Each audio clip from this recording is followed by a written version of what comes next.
Top of the morning, y'all. Man, are y'all in for a treat today. Y'all know I love my troops, but one of the things that's never sat right with me, and a lot of y'all as well, is how our troops are being treated once they get back home. And on top of that, the mental struggle that they're dealing with. I was extremely inspired by Cody Alford on the Sean Ryan Show. Master Sergeant Marine Corps, served in the Battle of Fallujah 2004. I'm honored to call him a friend. I called him up and asked him to come on today. And I don't care if you're a veteran or a civilian, you're gonna thank God you watch these videos because Cody drops so much wisdom in here. I've had to watch it back 3 or 4 times myself just to get it all.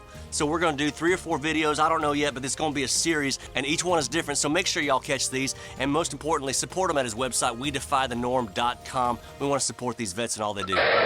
Thanks, dude. Thank you for having me, man. Appreciate you. First thing I want to say, dude, is you're looking strong as hell. You haven't backed down 1 inch. It's the eyebrows, like you have to shave your eyebrows. People were like, "You shave your eyebrows?" I'm like, "No, dude, I shaved my head and my eyebrows disappeared." So, Dad, I don't know what's up with that. You know, I look at guys that are warriors on the football field, and I think about guys like Tim Tebow. I mean, he's almost 40. You're almost 40. And you're thinking, what's going on, man? You're just as jacked as you ever were. You looks like you're ready to take to the hill, right now. How important is that to you to stay in shape? Yeah, I mean, it's really important to me. I mean, not so me personally, when I got out of the Marine Corps, I like hit this like phase of like pity victim, like self-loathing, like version of me. And then I got connected to a hormone replacement company who have been going with them for the past like 8 years now, Core Medical. And what I realized is like, wait, I am still that guy, but my hormones are completely different because of chemical imbalances, toxins and contaminants, and just like, all the mood swings of all the traumatic brain injuries, all these types of stuff, they all added up. And I didn't really know how to address those. So as I started to like go from hero to zero as a civilian, I'm like, bro, this is not me. This is not who I am. And so, really diving into my own like kind of like personal journey of like bettering myself and getting back. And dude, I'd say I'm better. I'm more fit than I was in the military. Now, military requires a different level of fitness and strength. I don't care who you are, bro.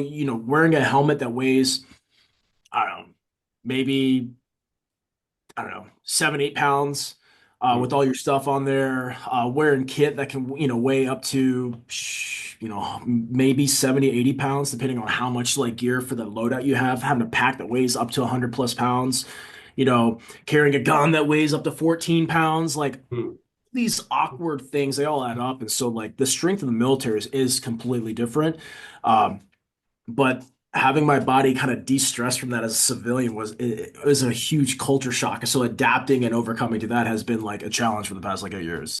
Millions of people saw the Sean Ryan Show and they got to hear your story. And I got to ask you, whether it's traumatic brain injury or PTSD or even civilians, right, that have been through hell, how do you break the chains of that stuff? Because you've done an incredible job at it. I mean, you were in the Battle of Fallujah. You were shot in the head day 1. How did you flip that switch from military service to a guy who is starting to finally heal? I mean, I don't know, dude. I know that I definitely did different than most of my peers in my community that I came from, being MARSOC. And what the trend was, you complain about your job, you complain about all the ailments and aches in your body, and then you go right back to a government contracting job because you need money or stability. I was like, wait a second, these guys are still the same miserable people, you know, they're still the same capable people, but they're clearly still miserable. I'm like, so that playbook doesn't make sense. So I did the complete opposite. I literally, got rid of all my military stuff. I dissociated myself from anything gun or military or contract related, and I just took time to like address one big question that kind of came to me when I was getting out. I'm like, dude, who are you? Yeah, yeah. Because for me personally, my identity, my purpose, everything was tied up into my job. And I retired early due to cognitive impairment. My brain and body were shutting down. So it was a huge blessing, but I didn't see that at the time. And so I wasn't even afforded the opportunity to do those, I guess, like standard operating procedures that most guys in my community did. And when I started to look at myself, the reason why I wanted to change, I'm like, dude, who are you? There's got to be something more to me than just I. My military career cannot be the only reason why I existed. Yeah, You dude. know, Yeah. there has to be something more. And so that's when I started this journey of like figuring who am I? What do I believe in? What do I stand for? And like, what is my purpose in this life? Because it was just a job. And I've always known, and I've always said this even inside the military, like the man makes the job doesn't make the man. And I say Mhm. that because a lot of guys, especially in the military, they're like, well, I never did anything like you did. I'm like, bro, if you were a mechanic, that's sick, especially if you loved your job, that's even Yeah. cooler. Yeah. And jobs wouldn't exist if they serve no purpose. So I always tell guys like, dude, you could be a cook and be a total freaking stud as long as you care about the job you do. The job Mm. doesn't make you, you make it. And so taking that same philosophy that I literally preached for 15 years and applying it to myself as a civilian in a different world, I'm like, okay, the man makes the job doesn't make the man. Okay, well, what am I making of myself? And granted, it sounds cool how I'm saying it now, but it was absolute darkness and hell for years, transitioning out. But I just knew that if I didn't address this now, I would literally be like everyone else. Yeah. And nothing against them, but I don't want to live their life. And I know there's a calling inside for me, and I've been on this journey to discover that for myself. Dude, I'm glad you brought that up because I got an interesting question for you. I've got a bunch of friends personally that I love who have been through the ringer in one way or another over there. And some guys I notice when they get back over here, they'll crack a beer, they'll sit motionless, kind of like that movie. What was it with Bradley Cooper? American Sniper. And they show the TV that he's watching the TV the whole time, except for the fact that the TV is not on and his kid's birthday is going on out in the backyard. So talk to the veterans on this channel about how the fact that there's no owner's manual for this stuff and what you did to break those chains. Just to be fair for everybody and all the listeners, like I was that guy. I Mm. when I got out of the military, my wife asked me, she's like, if you have like 6 weeks left to live, what do you want to do? I'm like, I guess travel around, take pictures. Like, because I didn't, if you had a gun to my head and said, what do you want to do with your life? I did not know. Yeah. Because everything I wanted to do regarded to like becoming a mercenary, and Right. like and continuing on that lifestyle. But I was literally blessed with like self-destruction and my body imploding, to put me on another path. And so even on that path, I would still be in my van, just kind of just sitting there. I'm in nature, the most beautiful places in America. And my wife's like, hey, I'm going on a walk. Do you want to come? I'm like, no. So I did do my darkness. I had plenty of victim mindset.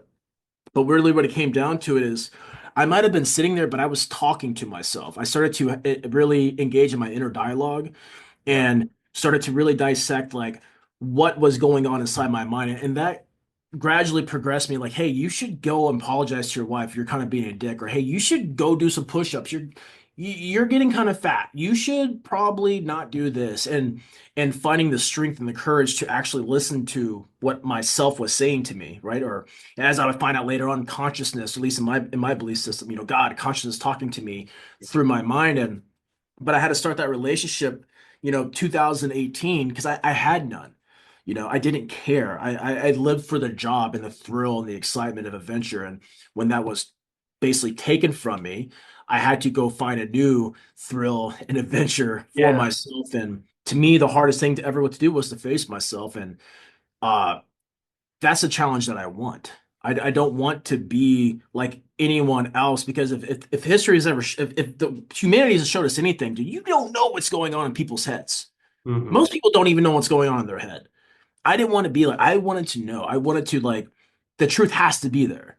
But am I courageous enough to go in there and I mean, that's literally what I did. I don't know why, but I felt it inside. I'm like, what if I just betted on this? And that's kind of like what's led me to today. Wow. So for those vets that are out there that are popping that beer, stuck in that, watching that TV that's blank, not even on, that's totally okay Yeah.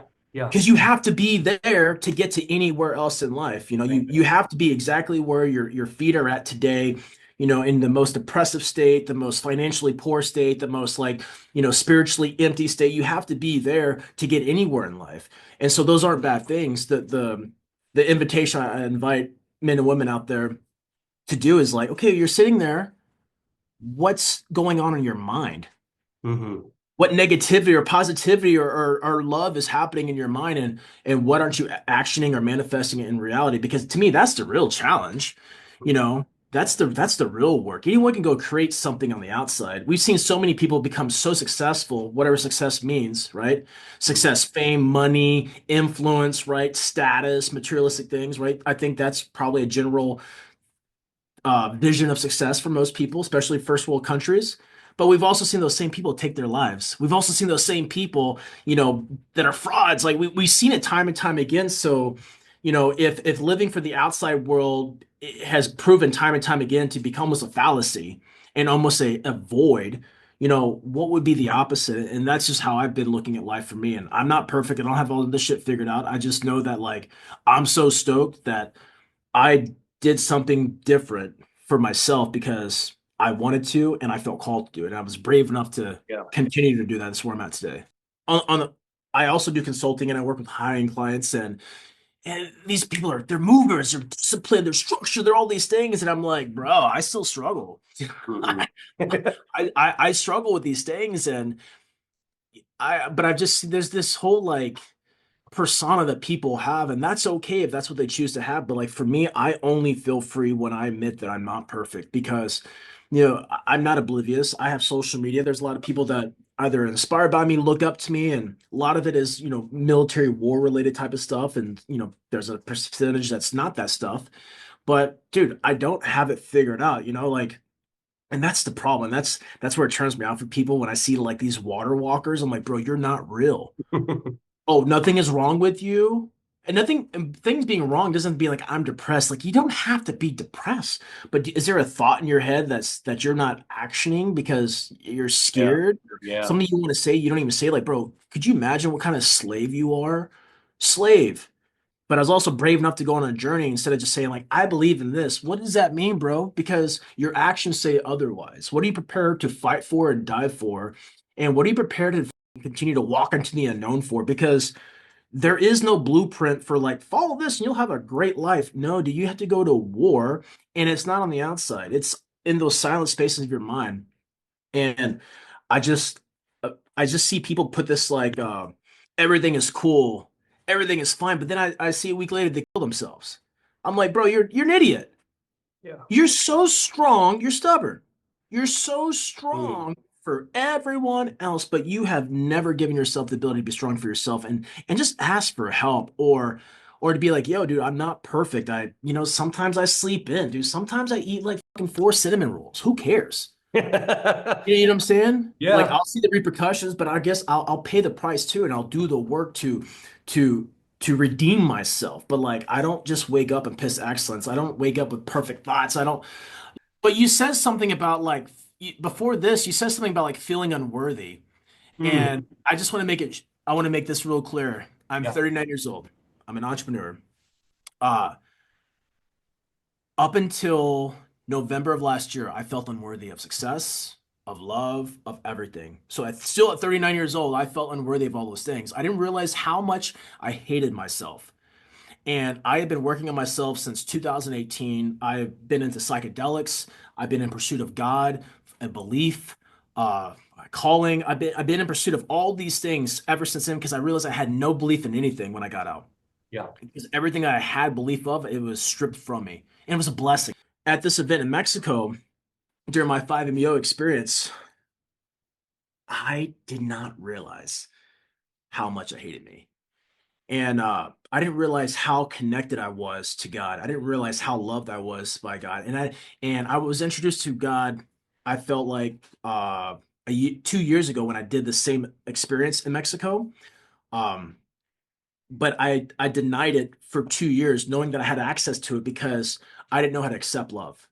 Wow. And I didn't know how to accept love from my wife or anybody. And I definitely, I'm like, why would this thing love me? I'm a bad person. I'm bad. Why? I couldn't handle it. And so this last November in 2024, I go through the experience again because I had something else in me and I felt called to go there. And so I go down this company called Ambio Life. They host it in Mexico. And so I didn't realize all that hate that I had for myself, how it was keeping me from feeling worthy of success. Because as a civilian, I would make a lot of big headway. I'd start some things, I'd make some money, make a lot of impact, and then I would just like nuclear bomb it. I would stop it. I'd get traction, I'd stop it. I'd get traction, I'd stop it. I get opportunities and I shut them down. And I never understood why. And so I just want to make sure that your audience Yeah. knows that at 39 years old, bro, Yeah. up until November of last year, I felt unworthy of success and love. But yet this whole time I kept on going. And yet this whole time I kept on being as positive as I could and accepting and being positive when it's dark.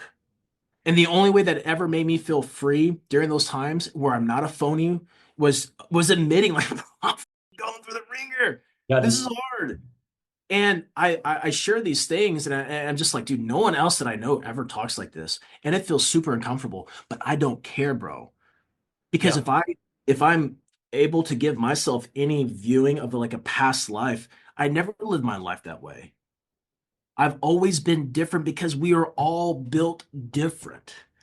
But yet we all will never discover that, right? Not all of us are willing to figure out and ask ourselves that hard question. Cody Alford is my name, but that's not who I am. This is my flesh, but I know I have a soul, bro. Yeah, dude. Like, what is that? Where does it go? What is it to? And so, I never want people to think that like, oh, this guy's got to figure it out. No, bitch, I don't. 39, I still hated myself. Now I love myself.